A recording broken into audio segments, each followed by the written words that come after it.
여러분 안녕하십니까. 강신업 변호사입니다. 문다혜 지금 수사를 받고 있는데요. 지난 8월 말에 문다혜 집과 그리고 제주도 별장 서대문에 있다는 전시계획사에 대해서 집중적인 압수수색이 있었습니다. 문다혜가 종로구 부암동에 살고 있다 그러네요. 여기 자택 그리고 여러분들이 잘 아는 제주도 별장 그리고 서대문구에 또 전시계획사가 있대요. 여기를 이제 압수수색을 했습니다. 그런지 한 달 만에 이제 문다혜에 대해서 휴대전화 포렌식이 이루어졌습니다.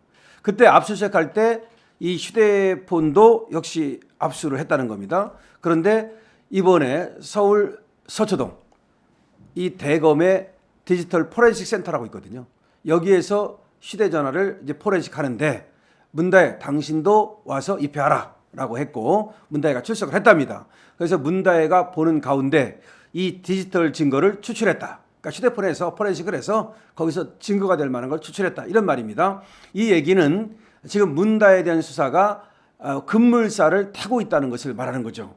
문다혜에 대한 수사라고 하는 것은 여러분이 아는 것처럼 그 전 남편 서모 씨죠. 타 이스타젯 여기 취직해가지고서 체재비를 받고 그 다음에 이주비 그리고 월급 명목으로 돈 받은 거 이것이 사실은 일도 안 하고 받은 하나의 뇌물이다라고 하는 겁니다. 그래서 이 문다혜에 대한 압수수색 영장에는 문재인이 피의자로 적시가 되어 있습니다. 그러니까 문다혜와 문재인이 공범이라는 걸 말하는 겁니다. 이때 받은 돈이 2억 2,300만 원입니다.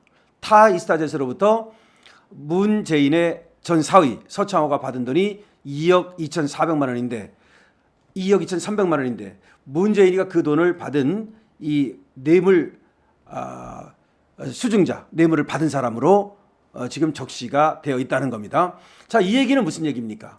이 포렌식까지 함으로써 문다혜에 대한 수사는 거의 이제 대가 끝나가고 있다는 얘기죠. 그러면 누구를 부르면 됩니까? 문다혜만 이제 불러가지고서 조사를 하면 문다혜에 대한 수사는 끝난다고 봐야 되겠는데 이거는 문다혜가 문제가 아니라 문재인한테 직접적으로 연결되는 거 아닙니까? 따라서 문재인에 대한 소환이 초임박이다 이렇게 얘기할 수 있는 거죠. 그리고 이것이 뇌물이기 때문에 뇌물죄는 말이죠. 1억만 넘어도 10년 이상 무기징역까지 살릴 수 있는 중범죄입니다. 그래서 문재인이가 이제 똥줄이 탔다 이렇게 볼 수 있겠는데요. 물론 여기에 대해서 이것이 무슨 뇌물이냐 심지어 저번에 말이죠. 홍준표마저도 이거의 중요성을 깨닫지 못하고 무슨 뭐 생활비 그거 준 것이 뭐가 그렇게 문제가 될 수 있느냐 뭐 그런 식으로 얘기를 했습니다. 하지만 전혀 뭐가 뭔지를 모르고 볼인지 이것이 또 쌀인지 전혀 구분을 못하고 하는 소리입니다. 이것은 분명한 뇌물입니다. 왜 그러냐면은 원래가 이 문다혜가 생활비를 벌지 못해 가지고서 빌빌거리고 있다가 2016년에 토리게임즈라고 하는 곳에 서창호를 취직시키거든요. 그래서 거기서 2년 동안 월급을 잘 받아먹고 있었어요. 그러다가 갑자기 태국으로 이제 이주를 하는데 그 이유는 토리게임즈를 그만둔 다음이었습니다. 그러니까 토리게임즈를 그만두니까 먹고 살 방법이 없잖아요. 그래서 저 타이스타제드하고 서로 합의 맞았다고 봐야 되는 거겠죠. 야 거기 좀 취직시킬 테니까 생활비 좀 줘라. 월급 좀 줘라. 이렇게 된 거 아니겠습니까? 그래가지고 거기 가가지고서 문재인이 이제 생활비 안 주고 타이스타제드에서 월급 받았고 먹고 사는 겁니다. 다시 말하면 토리게임즈 취직하기 전에는 문재인이 생활비 주다가 토리게임즈 취직하니까 문재인 생활비 끊었다가 다시 토리게임즈에서 나오니까 또 생활비 주다가 다시 타이스타제드에 취직하니까 그다음부터 생활비 끊었다. 그렇다면 문재인은 타이스타젯에서 취직한 만큼 그 생활비를 안 줬으니까 그만큼 이익을 봤다. 이렇게 해가지고 이것이 뇌물죄가 되는 거거든요. 근데 이거를 갖다가 뇌물죄가 아니다라는 식으로 민주당에서는 얘기를 하고 있는데 그것은 법을 모르거나 알고도 모른 척하는 것이라고 볼 수가 있습니다. 자, 그래서 문재인에 대한 소환이 이제 이루어진다라고 봐야 되는데 근데 이거는 판도라의 상자를 여는 겁니다. 제가 볼 때는 문재인을 이 뇌물죄로 일단 소환을 한다 그러면 이거 말고도 문재인에 대해서 수사할 것이 얼마나 많습니까? 그리고 또 고소도 돼 있고 고발도 돼 있는 것도 사건도 많습니다. 먼저 울산시장 부정선거 사건도 말이죠. 지금 조국과 임종석도 추가로 지금 수사가 되고 있거든요. 근데 그 꼭대기에 문재인 있지 않습니까? 그다음에 서해 공무원 피격 살해 사건이라든가 또 USB 사건이라든가 하여튼 수많은 사건들이 문재인을 기다리고 있습니다. 때문에 이번에 뇌물로 이제 문재인을 수사해서 문재인을 먼저 법정 구속시켜야 되겠죠.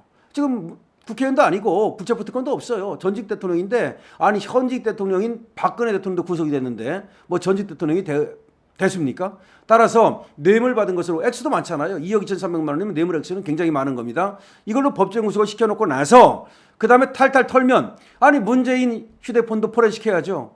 당연히 해야죠. 문재인 휴대폰도 포렌식해야죠. 그럼 여기서 어떤 증거가 나올지 어떤 범죄가 나올지 알게 뭡니까? 그야말로 이거 전부 다 말이죠. 모든 증거가 이 안에 있다고 봐야 되기 때문에 그래서 문재인에 대한 수사를 확대하면 문재인은 말이죠. 이재명보다 더 많은 어떤 사건 범죄가 있을지 모르고 박근혜 대통령이 뭐 지금 많은 범죄를 저질렀다고 징역을 갖다 4년 9개월이나 살았는데 이재명은 최소한 10년 이상 살아야 되는 그러니까 실제로 사는 게 말이죠. 아니 그거보다 더 많아야 되겠다. 무기징역 살아야 되는 그런 수많은 범죄를 저질렀다고 봐야 됩니다. 이제 문재인 수사의 판도라의 상자가 열렸다라고 볼 수가 있겠습니다. 이번에 문다에 대한 디지털 포렌식 그러니까 휴대폰 이 포렌식 이것이 문다혜뿐만 아니라 문재인 일가 뭐 김정숙도 마찬가지고 여기에 깜빵으로 가는 하나의 문을 열어젖혔다 이렇게 볼 수가 있습니다. 이상 강시럽 TV입니다. 감사합니다.